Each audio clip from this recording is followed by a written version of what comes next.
నారాయణ ఆది నారాయణ. ఓం నారాయణ ఆది నారాయణ ఛానల్ను ఆదరిస్తున్న గురు బంధువులకు స్వాగతం, సుస్వాగతం.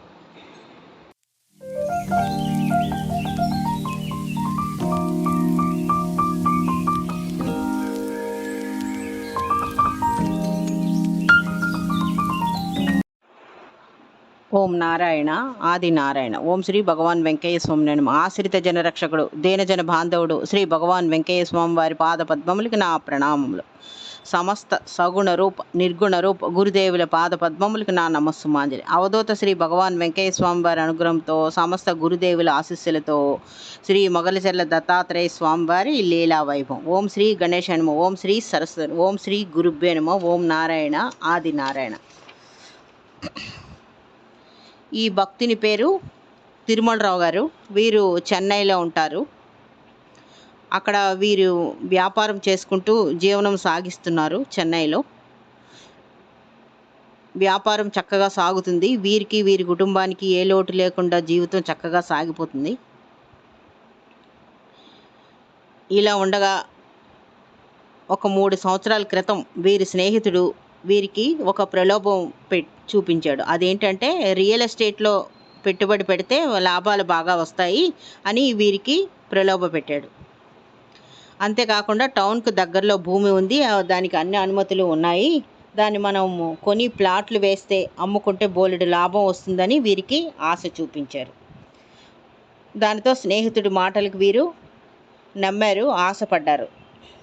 దాంతో వీరి వ్యాపారంలో వీరు సంపాదించింది, వీరి భార్య నగలు అన్నీ ఆ రియల్ ఎస్టేట్లో పెట్టుబడి పెట్టారు. అప్పటికి వీరి భార్య వీరి తండ్రి ఈ వ్యాపారం రియల్ ఎస్టేట్ వ్యాపారం వద్దని చెప్తూనే ఉన్నారు. అప్పటికి కానీ వీరు వారి భార్య మాట కానీ తండ్రి మాట కానీ వినకుండా వీరు వ్యాపారంలో సంపాదించిన సొమ్ములు భార్య నగలతో సహా రియల్ ఎస్టేట్ వ్యాపారంలో పెట్టుబడి పెట్టారు.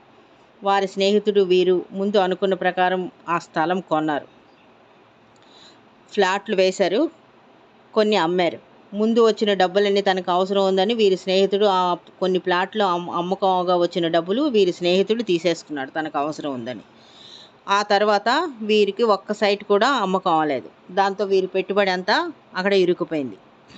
వీరి స్నేహితుడు ముఖం చాటేశాడు. ఈ విషయంలో ఇంకా తనేమీ చేయలేనని చేతులు ఎత్తేశాడు. ఇంకా అలాంటి పరిస్థితిలో వీరు దిక్కుతోచని పరిస్థితిలో ఉన్నారు.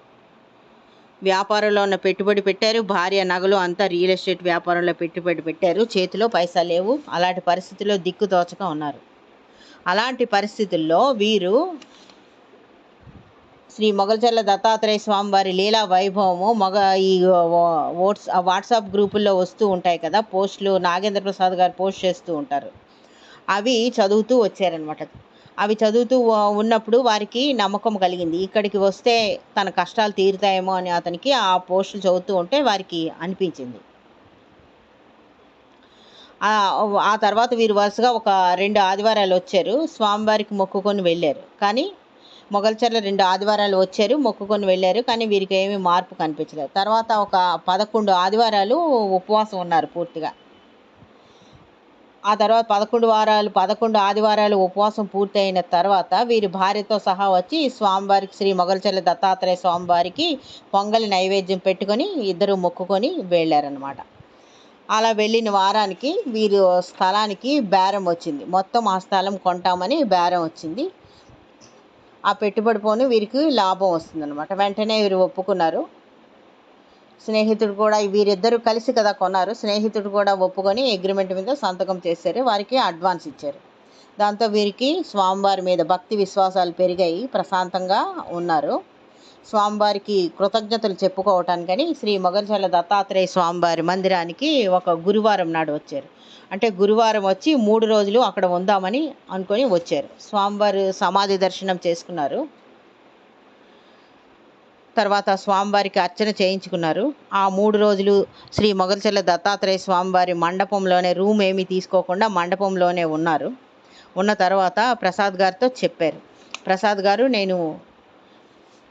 అంటే వారి గురించి చెప్పారనమాట. వారు తిరుమలరావు అని అతని పేరని, వారు ఇలా 2 వారాలు ఇది వరకే వచ్చినట్టు అవన్నీ చెప్పారు. చెప్పిన తర్వాత నేను ఇది వరకు 2 సార్లు ఇక్కడ భోజనం చేశాను, అందుకని ఈ శనివారం రాత్రికి ఆదివారం మధ్యాహ్నానికి ఇక్కడ భక్తులకు భోజనం పెట్టే ఖర్చు నేను పూర్తిగా భరిస్తాను అని నాగేంద్ర ప్రసాద్ గారికి చెప్పారనమాట. అంటే స్వామివారికి కృతజ్ఞత ఆ విధంగా వారు తీర్చుకున్నారు.